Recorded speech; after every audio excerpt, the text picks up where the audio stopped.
হযরত আলী ও ফাতেমার মাঝে এই ঘটনা ঘটার কিছুদিন পরে নবী করিম হযরত মুহাম্মদ সাল্লাল্লাহু আলাইহি সাল্লাম ফাতেমাকে তার দরবারে ডাক দিলেন। তিনি তাকে বললেন, হে ফাতেমা, তোমার কি মনে আছে আমি কিছুদিন পূর্বে তোমাকে বলেছিলাম একজন কাঠুরিয়ার স্ত্রী তোমার পূর্বে জান্নাতে প্রবেশ করবে? হযরত ফাতেমা রাদিয়াল্লাহু তাআলা আনহা বললেন, আব্বাজান, অবশ্যই মনে আছে, এবং আমি সেই কাঠুরিয়ার স্ত্রীর সঙ্গে সাক্ষাৎ করার জন্য অধীর আগ্রহে বেকুল হয়ে আছি।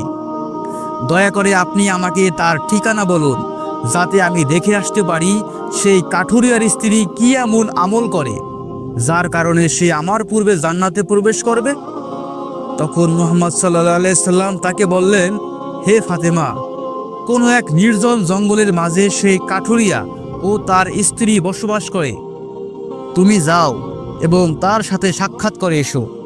রাসূলুল্লাহ সাল্লাল্লাহু আলাইহি সাল্লামের থেকে কাঠুরিয়ার স্ত্রীর ঠিকানা পেয়ে হযরত ফাতেমা রাদিয়াল্লাহু তাআলা আনহা তার সাথে সাক্ষাৎ করার জন্য রওনা হলেন।